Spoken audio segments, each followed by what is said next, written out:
shit. It's coming.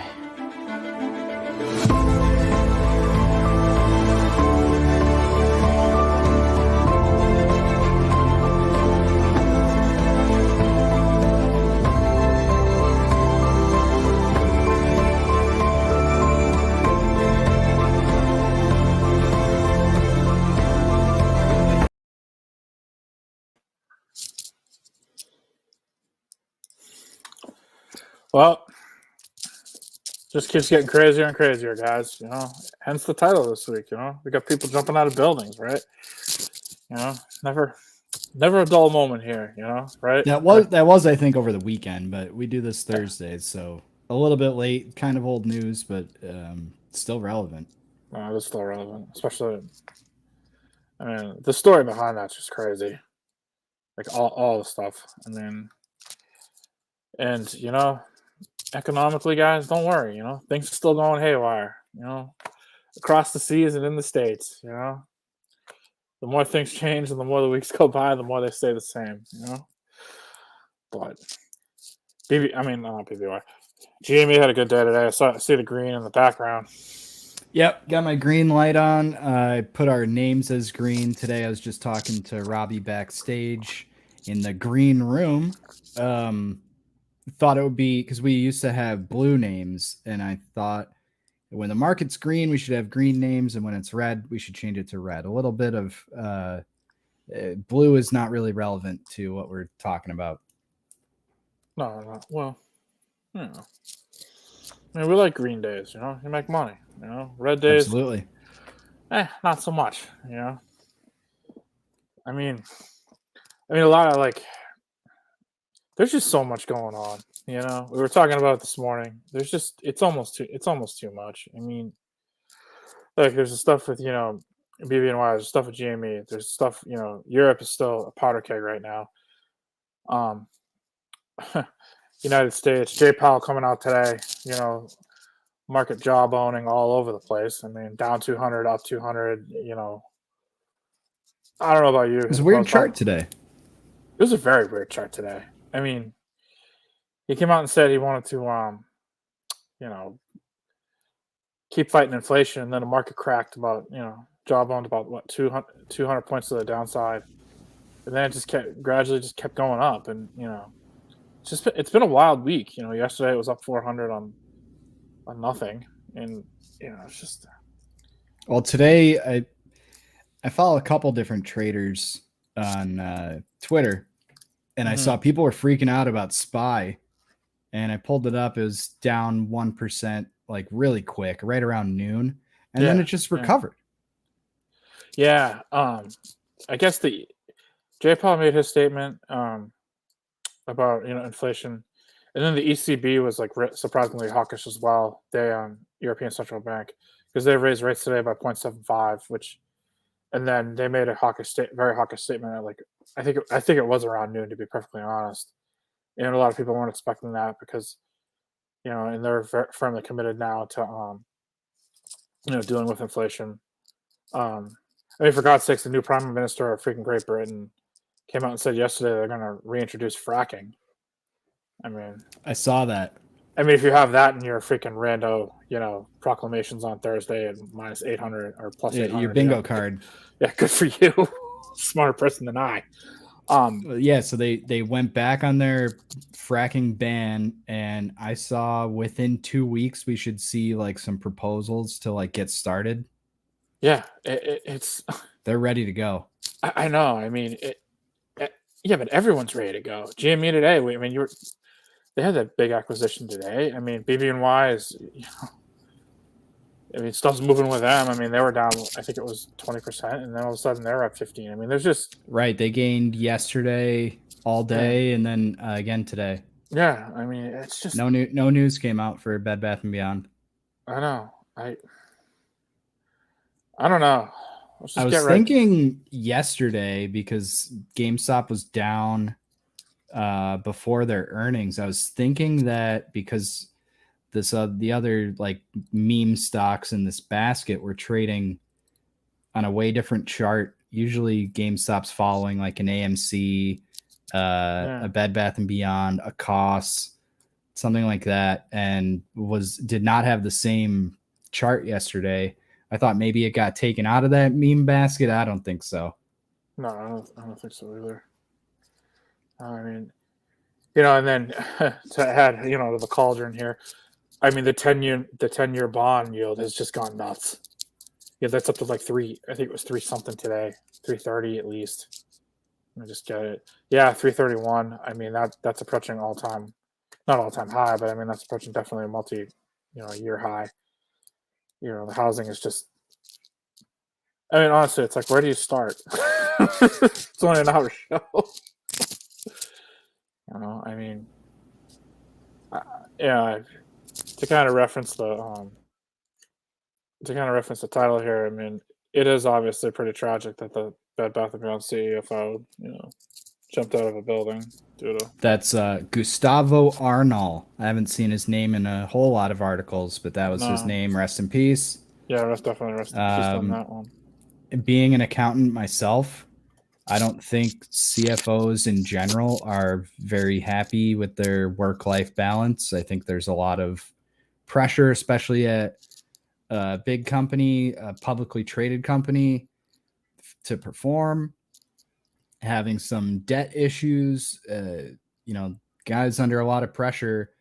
To comment on that, with respect to the dead, I think the media is framing Ryan Cohen as like associated with this, and that's just so disrespectful, I think, to try to lump in like a pump and dump, like this guy's feeling pressures because of a pump and dump, and look, Ryan Cohen sold all of his stake in the company, and then this guy kills himself. Let's put 2 and 2 together. I'm not a conspiracy theory guy. I'm a connect the dots guy. I don't think this is connected. Ryan Cohen sold his position before Bed Bath & Beyond put out their statement saying, we're working. I can't remember what word they use, but hand in hand would be a synonym. Working hand in hand with RC Ventures. So him selling had nothing to do with anything, not even the share price. Yeah, no, absolutely. I mean, and him buying had nothing to do with the share price because he bought 4 months before there's a huge spike. And we showed it to you a month ago. They played it off like that was the reason for the run up, and that was not. No, absolutely. It's really tragic. I mean, the media has definitely gone down the rabbit hole in this, and it's very unfortunate. You're seeing a lot of speculation about it too, and and it's really, unfortunately, a lot of that speculation is not really being backed up by anything other than you should see sources that of course no one's really coming out and saying anything. Well, I think it's easy to say this guy who sold all his position in, let's be honest, it looks like a pump and dump, but it was not. I mean, he bought 4 months prior, then the stock runs up, then he sells. And they're framing it, but they said they're working, with this guy. Then a CFO jumps off a building and kills himself, which is tragic. But you try to link these two unrelated events, and Ryan Cohen being sued right now by some clown law firm that's actually funded by a hedge fund, and somebody on Reddit looked up a bunch of reviews of their law firm, and these are legit reviews, not just like people brigading or anything that's been speculated upon by CNBC and the like. Yeah. These are reviews from months and months ago. Like, these guys are shady and all this stuff. They're trying, I think, they being people who want GameStop to go to zero, trying to tie this guy up, I think, in lawsuits and use up his time and paint him as a bad actor. And, the GameStop movie is coming out. I don't recall the name of it. Pete Davidson. I hate that guy. He's going to be in it. Seth Rogen's going to be in it. But I messaged you yesterday. The story's not even over, and you're doing a movie about it. No, I know.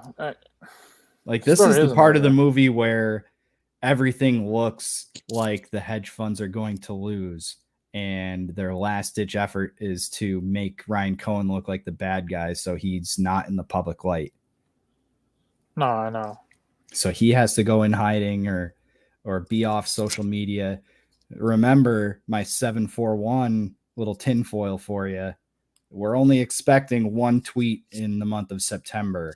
Would be 7 in July, 4 in August, and 1 in September. So we're only looking for one. But painting him as a bad actor and somehow involved in that, I'm not buying it.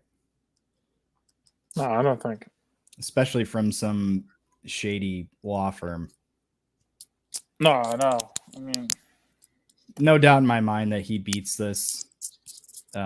He's a billionaire. I think he's got an excellent legal team, or I'm sure he's got an excellent legal team. I think it's disrespectful to the dead to try to, he did it because of this other guy and stuff like that. Yeah. Yeah, no, I think that's very disrespectful, obviously. And unfortunately, I think there's a lot of hedge funds that would have bring Cohen down. Absolutely. And funny enough, TV networks for that. And TV networks, we had CNBC talking about, this looks like a pump and dump. I want to be careful with my words. Kramer saying if he was, part of this, he would subpoena him. Yeah. People want to see him fail. So, what I was saying, I actually saw an article today from Motley Fool. Mm-hmm. I don't trust those guys at all. But it was a pro Chewy article, and I thought that was interesting that the media seems to be painting a negative light on Ryan Cohen, and now he's out of Chewy. He is a co-founder. And people have said that, people don't talk about him around Chewy anymore. But while he was there, he was the fucking man. And I see this positive article on Chewy. It just seemed too convenient to me. Like, let's talk about how Chewy's such a great stock now that Ryan Cohen's gone. Yeah. Connect the dots guy. Yeah. Chewy's the pet medicine, right? Not just medicine. I think they do all kinds of pet supplies, toys, food. Yeah. I think you can set up like a monthly order from them. Like my dog or my cat needs this every month. I'm going to reorder the same thing. Or there was like a bark box, I think was one of those. Like they advertise on like podcasts and stuff. Your dog's going to love it. Every month he gets excited. He gets a new toy. Mm-hmm. And I think you can set those up with Chewy as well. But I've only heard good things about them. And I've brought it up on here before about how like people have a recurring order and then all of a sudden it stops, and Chewy customer services, hey, you've had the same order with us for 3 years. Every month you get the same thing. Why'd you stop? Trying to better their service. And Fido passed away, and they will send flowers. I've read those accounts. Yeah we use Chewy because our cat is going through some trouble, for prescriptions, and they've been great. So and kudos to them. I mean, we've had a very smooth sailing with them, so no complaints with them. Yeah, and let's say something good about Ryan Cohen. His one thing that he always preaches is delighting your customers. Yeah, and with Chewy, making sure that your customers are super happy, and taking that same mentality to GameStop from the earnings call that was yesterday, delighting customers. They've reduced free shipping down to 1 to 3 days. And they price match. Same day shipping sometimes if you got a distribution center close enough to you.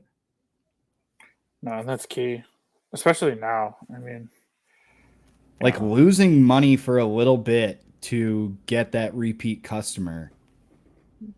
It makes complete economic sense. Yeah. And I'll tell you, as an investor, what I'm looking for is anything that I can buy on Amazon, anything that I'm looking to buy on Amazon, I always check GameStop first because I know they'll price match. The shipping's going to be about the same. And they'll probably they're trying to be the next Amazon, I think. I think a lot of people are upset with Amazon, and that would be a rabid fan base to tap into for GameStop for sure. And they mentioned that on their earnings call as well. It's one of the opening statements. Enthusiastic shareholders, unrivaled. Oh, it's what you need. I mean, I think Amazon's had a lot of trouble lately getting the products that people want. And you're starting to see definitely an upturn in the complaints and whatnot on certain things. I mean, we've talked about this, but they certainly don't have baby formula in stock anymore. Yeah. Really quick about the earnings call. I found this. Didn't share it in the group chat because I figured we could get it on here. Ryan Cohen missing from GameStop earnings call. No Bed Bath & Beyond mention. This is a Fox Business alert from today. So 2 things about that. Ryan Cohen hasn't been on at least the last 5 earnings calls to my knowledge. No. It's always been the CEO, Matt Furlong. Not the chairman of the board. Matt Furlong was the only person that spoke, so they didn't mention the CFO. They didn't mention anybody else missing from this earnings call. And then Fox Business is saying no Bed Bath & Beyond mention. Why would GameStop mention another company in their own earnings call besides FTX, who they just partnered with? No, that's the only reason to mention another company is, hey, we just partnered with FTX. That's it. Why would they mention Bed Bath & Beyond? Hey, our chairman sold his stake in Q2. Like what? Yeah, I don't. Wasn't even in Q2. He did it in August. This is a Q2 earnings call. Yeah, I don't get that. I mean, there's really no. First of all, that's like really a non-story. I mean, it's 2 separate entities completely. Why would? It's 2 separate companies they're not under a merger. They're not under acquisition. This isn't a strategic alliance. There's no reason to. That was contrary to my prediction that Bye Bye Baby would sell to GameStop, but yeah. Don't. Speculation. It wasn't really a prediction. Don't let that die yet. No, why would you mention another company, right? GameStop. Do you expect they didn't mention AMC either? Like, hey, here's this other heavily shorted stock. Like they didn't mention AMC. It's their earnings call. They're talking about how they did. I know. Like, okay. And we look to the future with FTX, this new partnership we have. That's like, okay. That's literally like Kroger. Like Fox Business being like, hey, Kroger reported earnings, right? And then being like, oh, hey, they didn't mention like freaking, Caterpillar. It's like, oh yeah, because like a grocery store business. They didn't mention. Well, yeah, Caterpillar that's a good example because it's an unrelated business. I was going to say Wegmans, a privately held company. Yeah, we're not going to buy Wegmans after all. Something like that. I don't know. It's a shame too because like Fox Business has like great, they have great talent. I mean, I like their app. Yeah, they have a great app. I generally like the alerts that they give, but that one really stunk. Yeah. And they have like good, on the shows, they have like good talent on the shows, like Marita Bartiromo. I believe she's still there. Neil Cavuto, they were both formerly on CNBC, but I mean, they were both great, and it's like, guys, like, you're putting your name, you're putting your face on a network that's putting out this garbage. It's like, what's the, you know what I mean? Like, what are we doing here? Drive anyone to freaking drink, to be honest with you. So I had mentioned GameStop's partnership with FTX. Trying to educate the listeners as always. What's FTX? Where do you know them from? Any MLB fans, you'll recognize FTX is on all the umps on their uniforms. So a partner with the MLB as well. It's essentially, my understanding is like it's a crypto options platform, kind of. Hmm. That's my understanding. Yeah. We mentioned it before. FUD, fear, uncertainty, and doubt. What's the FUD around this GameStop FTX partnership? Well, I saw an article yesterday, or rather this morning, is from late yesterday after the announcement, that this is all about gift cards, Robbie. Yeah. They partnered for gift cards. They're going to have FTX gift cards in GameStop stores now, which is true. Yeah. But to partner for that sole reason is so misleading and foolish. It's not just for that. FTX recently acquired a company that's pretty much looking to make their own stock exchange, like I've been predicting that GameStop is looking to do with their NFT marketplace. So there's already like a GameStop option, like a tokenized security available on FTX now. Yeah. I don't want to invest in that. I want to buy actual shares, but I think that they're laying the groundwork to move to a tokenized security because Buy actual shares. you listen. I always have it up. I had it up a little listen bit. Listen to us on your phone. Yeah, it always comes up on there. So you threw me off. Sorry. So I think they're looking to make a new stock exchange and trade on tokenized securities that can be traced 100% transparently on a blockchain. And the GameStop NFT marketplace, the transfer fees to go from layer 1 to layer 2. Again, I'm not a huge crypto guy. I don't fully understand this. I just know that the fees are really, really low. Yeah. So to their example, I saw FTX or somebody tweeted it out, was say you had one share of Apple on this hypothetical tokenized security trading platform. You have one tokenized Apple share. You want to convert it to USD, actual money, real dollar, US dollars, is like 2/100ths of a penny to do. Like it's minuscule costs. Yeah. So it's the groundwork's there. No, it definitely is. I mean, it's definitely a lot of exciting stuff. No doubt about that. I mean, but like anything, I mean, everything takes time. But if the groundwork's there, like TTT. Yeah. What is that? Things take time. Things do take time. Yeah. But that's what Lou Manheim and Wall Street said. Stick to the fundamentals, kid. That's what IBM and Hilton were built. Sometimes good things take time. There's a fictional character, but smart guy. What are you gonna do? We talked a little bit about Jay Powell and everything, and so it's come out now. Supposedly, there's a Fed whisperer out there now. Now we have, it's not a source anymore; it's a whisperer. They came out today and said that 0.75 is what the rates are gonna, for September 21st interest rate meeting, which I'm pretty sure that's gonna happen.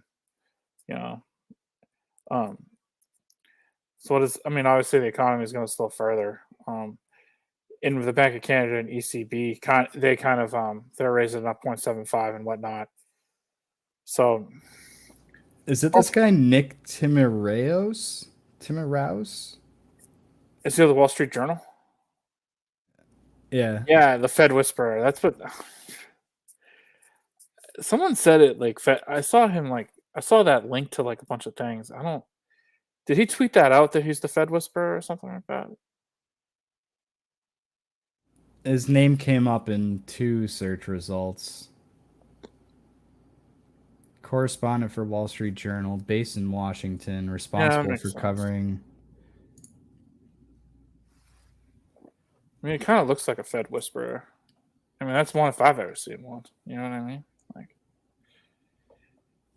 mean? I was pretty.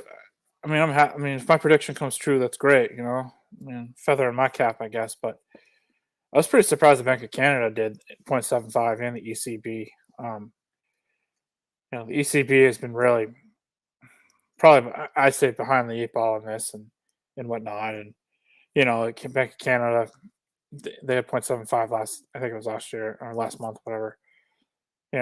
Hopefully this will get inflation under control. But I mean, nothing's ever set in stone. What's up, death and taxes? But what are you gonna do? I don't know. I mean, I'll be interested to see what the CPI comes out next week. Because that's going to come out. I think that's a big number. I honestly think no matter what the CPI says they have to do, they're going to do 0.75. It's not just Robbie V saying this, but holding strong to that, huh? Yeah, I mean, so I think that the economic numbers came out today, and I think what's it called? It was like 85% chance of it on the exchange. It's factored in on the exchange. I forget what. It was some Zero Hedge article I saw. Yeah, I am holding strong. I mean, I don't know. As you should. Yeah, I mean, why not? What the hell? And I still have that with a cloud around it on my notes from last time. Oh, your Atlanta GDP prediction. Well, it's like one thing at a time with the Fed, and then we'll get to good old Atlanta. The one thing that I have to give Powell credit for is that it would be very politically convenient for him to go 0.25 or 0.50 or whatever. I mean, Biden needs him to keep the interest rates where they are, keep the economy in check a little bit, and I'm sure there's a lot of political pressure on him. We've talked about it, but and the housing market definitely is starting to get stressed. I mean, I think it's like 1 in 5 houses right now that's on the market. The price is getting cut, so that's a problem. That's a problem for economic engine that drives the economy. I mean, once that starts slowing down, kind of the final note on the Fed is, I think Goldman Sachs came out today and said, they think that it's going to be 0.75 and 0.50 in December. I'm not going to make a call in December yet, obviously, but I think that with heating oil and maybe with the crops and if the farm, if the crops, the harvests aren't as good, yeah, you might see 0.75 in December, and especially if COVID starts rolling up again, the stupid supply chain gets fucking. Don't start that talk. No, I know. Governor Hochul just said masks are optional on the subway in New York City. Oh, good for Governor Hochul. I'm glad she made it out. It's election season after all. It is election season. It's amazing how this all goes away. So on just to touch back and revisit Robbie's prediction, that was from last week's show, 9/1. 921 Atlanta GDP is going to be negative. I thought it said 915. Thank God, because 921 you got. Yeah, because I put a cloud around it. So, I was like, okay. So why? Let's get into why does Robbie V think that? What does he have something against the economy? I mean, this guy. Oh, that's nice. Buffalo's ahead. So for everyone who made a nice investment on the Bills, you're pretty happy right now. Shout out Willie G. Hopefully you got money on the game. Got a couple parlays out there. Oh, good for you. Nice. Profit picks at 6. Out now. You're not going to get your Thursday prediction. I had the Rams -2.5 or +2.5. But you can get your other predictions out now on this same network. Nice. No, definitely. I mean, who was that? Oh, Davis. Good for him.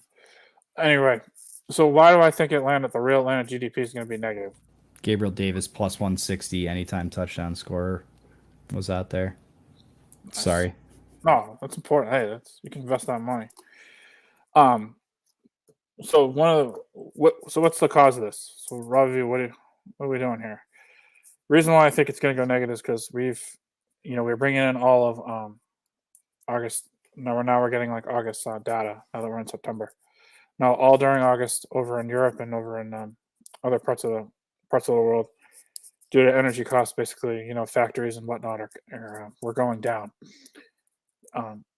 This past August is really going to be the first month where we get this energy crisis that's happening over in Europe, and I think it definitely will affect the States.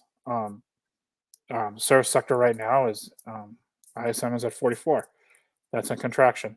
Manufacturing is barely holding on to any freaking sort of positive, number above 50 right now. I think it was at 53. I think next month, probably this upcoming ISM will be probably below. And I think, with housing and whatnot, that'll be, that'll start to, be below as well. They were already at 1.2. So I don't think it's going to take much for that negative number to, for negative print on the real now GDP to happen. You start factoring all that data that's, going to be bad. Continuing jobless claims is up. And maybe, hey, look, I might be a couple weeks off. I mean, there's no doubt of that. I mean, I threw out the 21st push. I thought about that. Thank God I don't have any money on this. And you can't bet on this. I know this for a fact. But, but yeah, I think it is going to be negative. And it's definitely, it's the third straight quarter of bad growth. And, and what's happening over in Europe, and a lot of people we've all watched, over this past week, and you can't, I don't want to go over it like thing by thing, but electricity prices are at least 5 times more than they were last year. There's no doubt about that. Aluminum smelters, zinc. Some farmers are throwing away their crops because they can't afford the electricity to store them. I mean, it's all going to hit over there. It's a big problem. And the recent plan now, at least in Great Britain, is to cap your electric bill, and then the government will basically pay the difference by the new prime minister. Do I think that'll work? I don't know. Having a 1.5 trillion collateral call on the secure energy and whatnot. I mean, I don't know. It's a heck of a plan. I don't think it's really feasible. I think they probably need to start up their nuclear reactor sooner rather than later and start getting cheap energy. I mean, I see our friend Boner Jams on Twitter all the time talking about this stuff. No, he's right. I mean, someone has the to carry energy czar. He is the energy czar. I mean, he got me tuned in onto it. Someone has the energy emperor. A little alliteration. Yeah, no. I mean, hey, he's the one who he's the one who got me onto this. Someone has to carry the torch here. So I'm doing my research, and I appreciate it. His quote tweets are always really funny. I think he quote tweeted like the fracking thing that they updated. They're reversing the fracking bill. He said like, "Oh, where's your renewable energy to save you now?"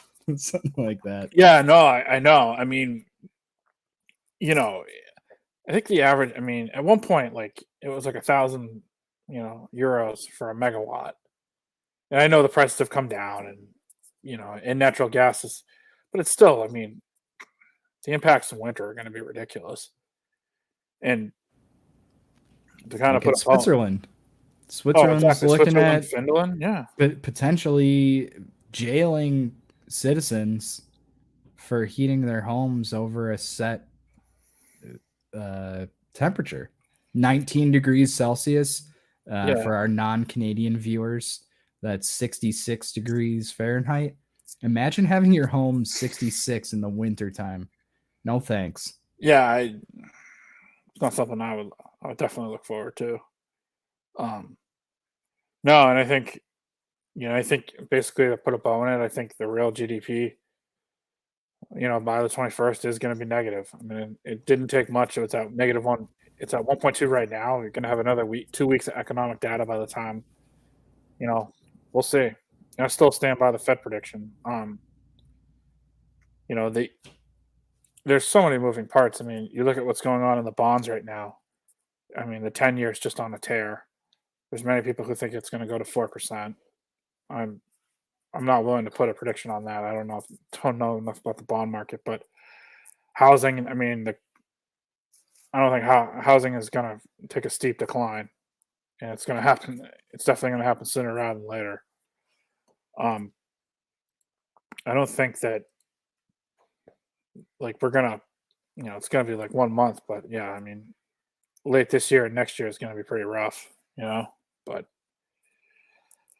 I don't know. I mean, I did see, just touching on Switzerland again, I did see they were gonna cap hot water heaters at 160 Fahrenheit. How do you do that? I have no idea. I mean, I saw the thing. I also saw in California,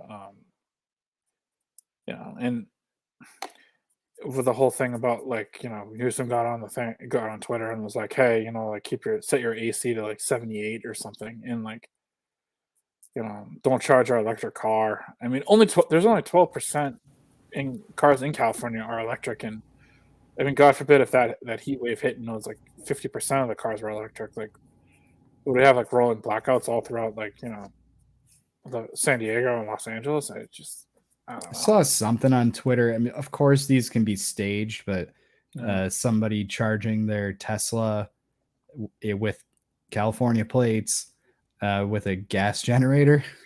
Yeah, and then towing it on the back of their car so they could charge it again when they get where they're going. Yeah, it's the whole thing is nuts.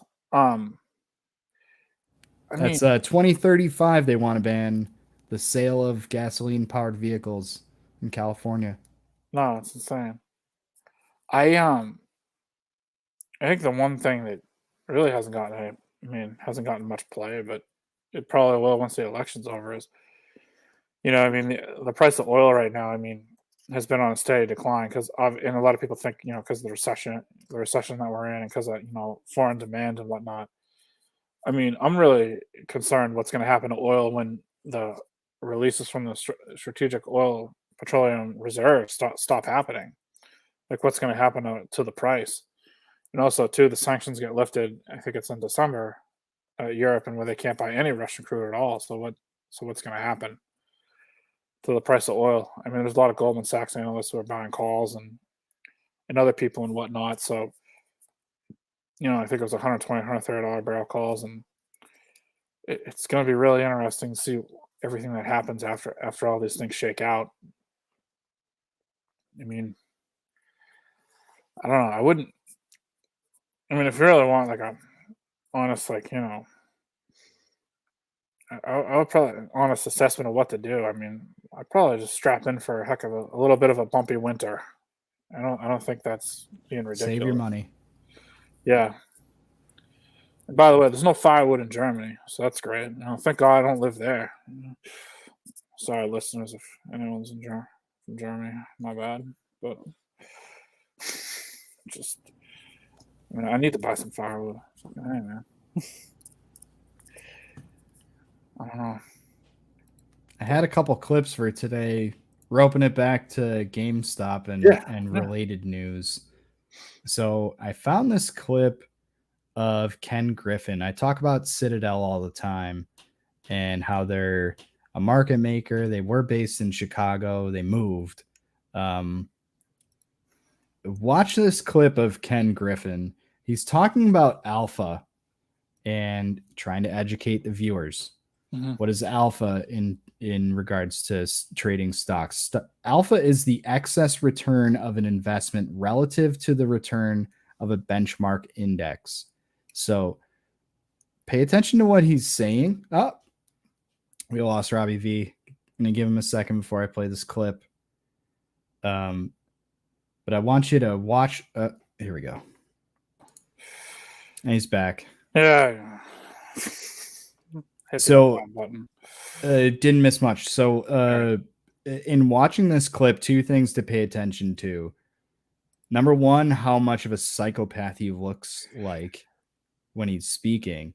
And two, he's talking about hedge fund strategy as he heads up a hedge fund. He's talking about hedge fund strategy and kind of talks about media manipulation. Let's take a listen to Ken Griffin of Citadel. Work that everyone has done over the last 30 years to commoditize news, data, and information means that our markets today are much more efficient in the short run. Is there less alpha to be had? Well, because the markets are more efficient, there's less alpha to be had. So think about a company announcing earnings. Today, those earnings will be analyzed.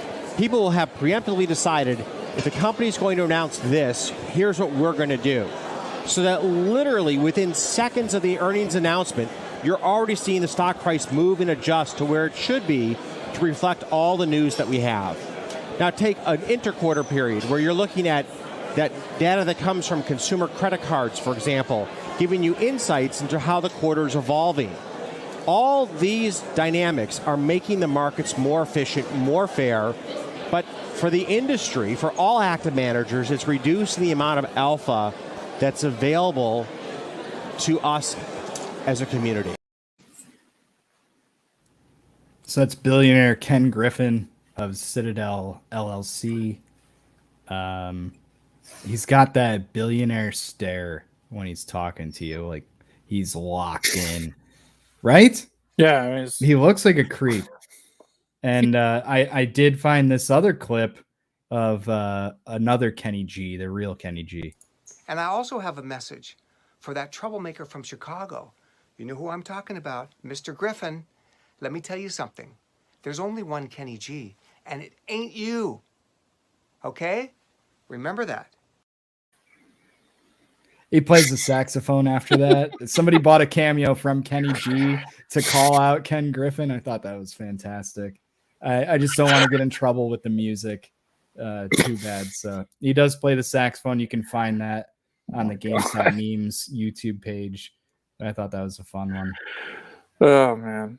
Wow. And then roping this back, bringing up Citadel, found this old clip.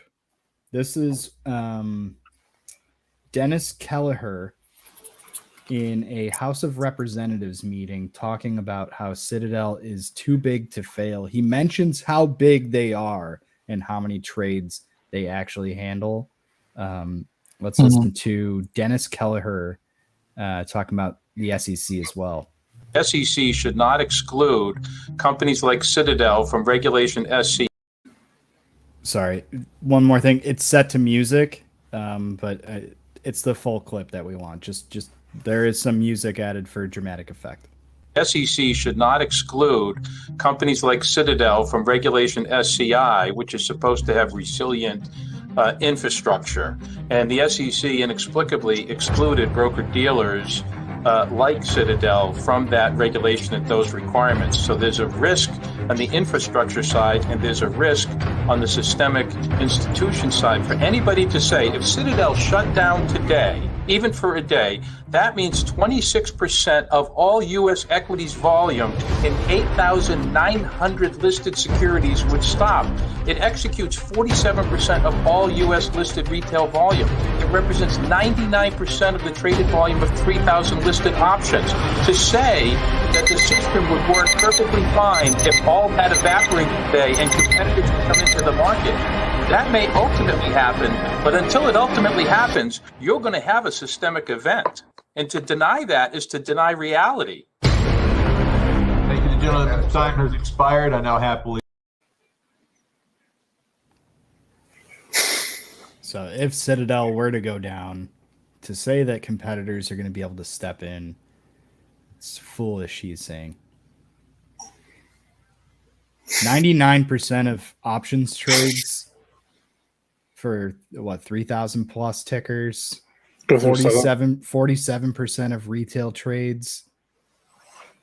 They're enormous. No, I don't know. If you're buying stocks, Citadel is probably facilitating it somehow. Well, hopefully they don't go under. So, because Lord knows there's no appetite for a bailout right now. We mentioned it 2 weeks ago how they kind of that Zero Hedge article. Yeah, how they're kind of talking to other hedge funds, like if we're going down, you're all going down. Wow. And they got that $600 million cash infusion. Yeah, I brought that up to you in DM. How it seems like GameStop stock has been going down, down, down ever since that August 16th cash infusion. I think it was a loan to Citadel. They put that to shorting GameStop to get it lower than it had been. And I think a lot of the market's getting dragged down along with it. I found this meme on GameStop. Now that we're married, you should sell some GME. You're starting to sound like my ex-wife. I didn't know you've been married before. And he says, I haven't. So he's got the diamond hands. He's not selling. Wow. And to rope in another thing that we've touched on is naked short selling. I found this meme that I also thought was pretty funny. Is a hedge fund naked shorting your stock? 124% say no, 195% say yes. So naked shorting is shorting beyond 100%, shorting more shares than actually exist. And so that's why that meme is funny. 124 for no, 195 for yes. And we've been talking about this, I think, for 2 shows now. I finally pulled the clip because I put a cloud around it last time, so I'd remember. Found Jim Cramer, excuse me, got my hedge funds mixed up. This is Jim Cramer, who, listeners, if you didn't know, used to run a hedge fund.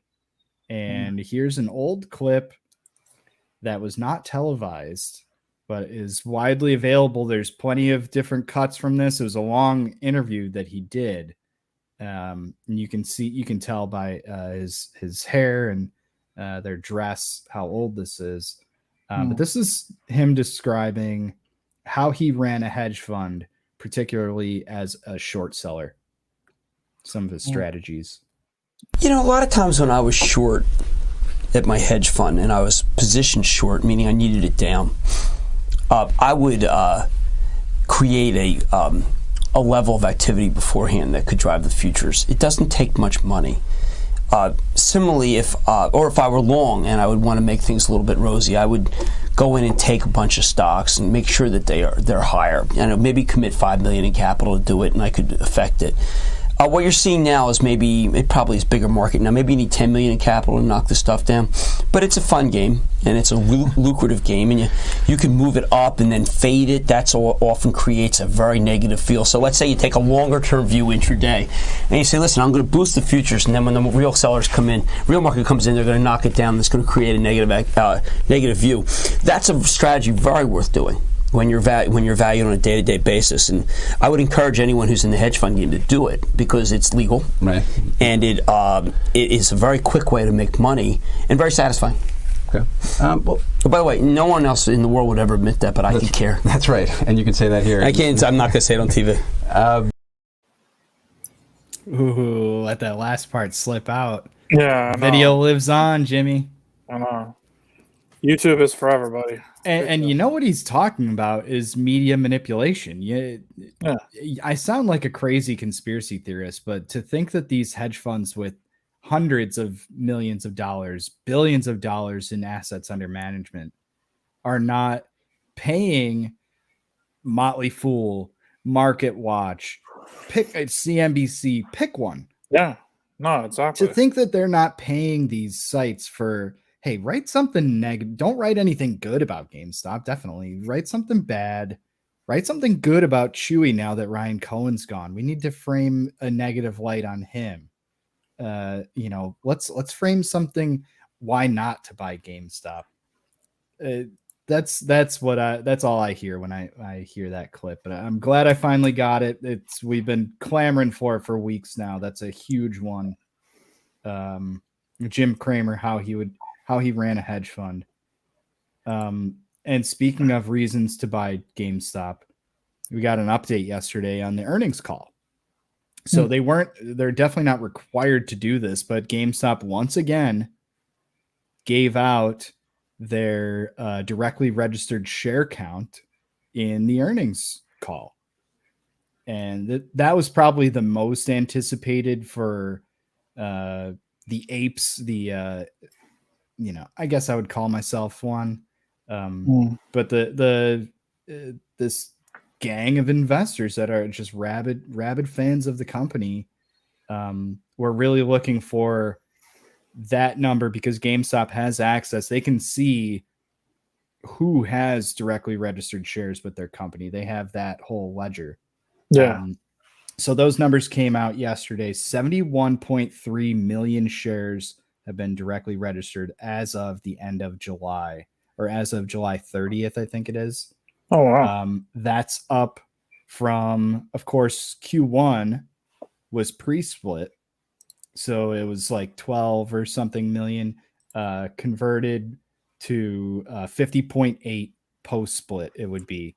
So for Q1, they would have had 50.8 million directly registered shares. We're up to 71.3.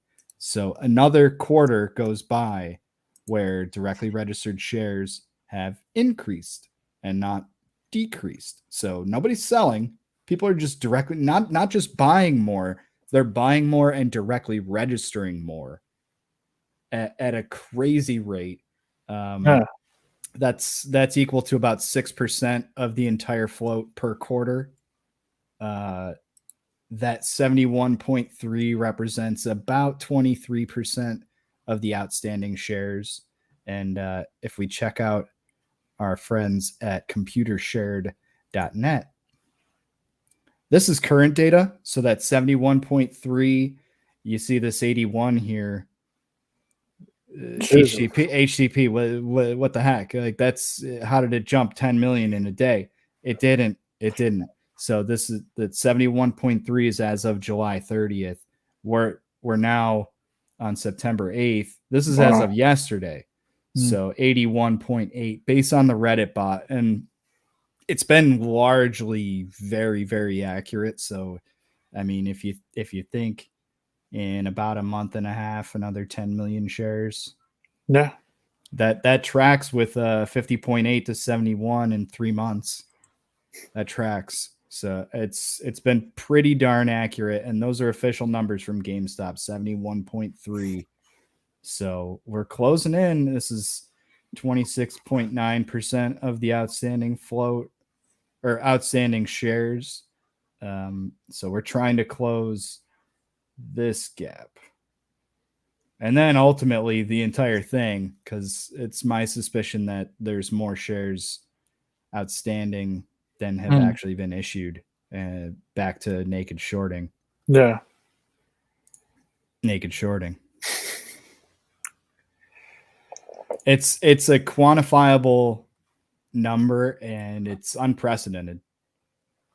I'm pretty sure for any stock, I think directly registering this many shares is unprecedented.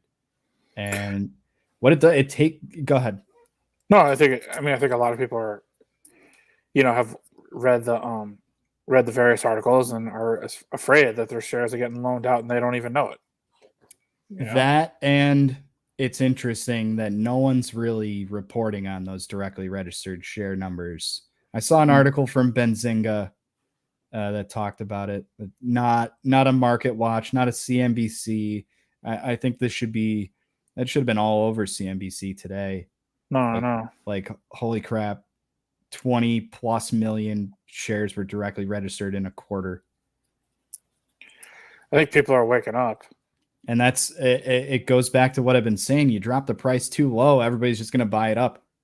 No, and they're exactly. going to directly register it even faster. So what do you do? Yeah. You got the highs are getting lower and the lows are getting higher, and it's just making that it's a wedge, but around the super stonk community, they call it the Dorito of Doom. The Dorito of Doom. Oh, it looks like a Dorito. It's a wedge. Yeah, that's true. No, you're right. But I that was super bullish for me, and it just makes me happy. You feel a part of something. I'm not trying to get people to buy GameStop, but it'd be great if you did and directly registered those shares. I'd like you even more. But I think tremendous upside, and the movement's strong. It's not dying. I mean, the chart shows people are selling, but people are buying, and directly registering at a crazy, crazy rate. So there's manipulation going on somewhere. Like, let's actually look at this and what's going on. Yeah, I think. Yeah, it's not related to GME, but I think a lot of people right now are saying, like, what's going on with the oil market? I think there's a big chunk of I think there's a big chunk of traders that are looking at, we've cut off majority of the world has cut off exports from Russia, and yet crude is trading right now at $83 a barrel. Brent's at 88. Am I mistaken? I saw China had a deal with Russia to pay in like any national currency? Yeah. China is not gonna use the dollar anymore. I believe. I think they're gonna use their ruble. I wanna say. I think that was Boner Jam's tweet, actually. Yeah, I think it was too. But it was basically they're gonna use the ruble and whatnot, and that's a big deal. I mean, the dollar, has been the gold standard for trading oil, and all of a sudden, if it's traded in rubles or the yuan or INR, the Indian rupee, because I mean, India just came out and said, we're going to buy the oil the cheapest way we can get it. Yep. Which, so I mean, that price cap is not going to work. Like Russia, if they can sell to China, I mean, they can make up whatever Europe isn't buying from China and India and other countries. I mean, Russia's not just going to be like, oh yeah, we're only going to sell to you for $60 and we can get 88 on them.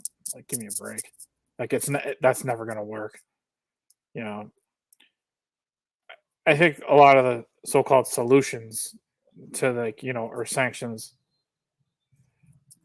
haven't worked. The majority.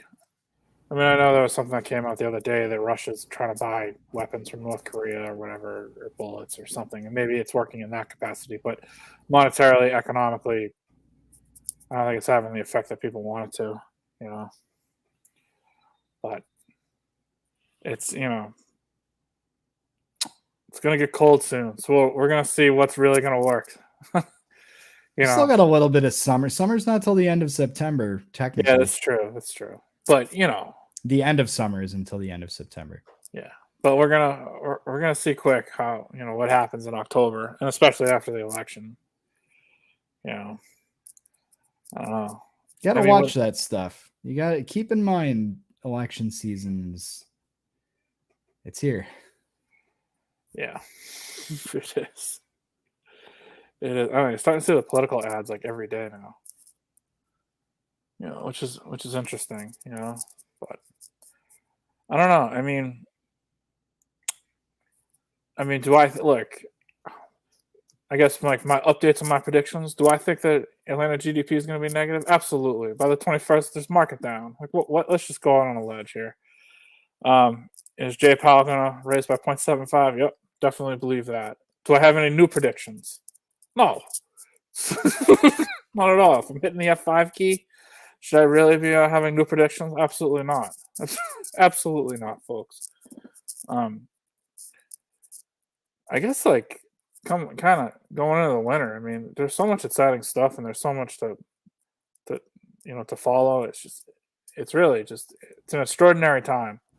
There's a lot of spicy end of the year, I think, ahead of us. I do too. These last couple months, I think we're going to have a spicy end to the year. Yeah. And for your Massachusetts viewers out there, I actually got something from National Grid. On average, natural gas is going to be up 0.28%. So not your heating, but your electricity. You should start preparing for that. Yep. Stop running the GameStop light 24/7. You can do that. My electricity is included in my rent, and we are on National Grid here in Syracuse as well. Oh, you are? Yeah. I saw that article on Syracuse.com today. Yeah, I got that yesterday. I was like, oh, well, I was like $30. What are you gonna do?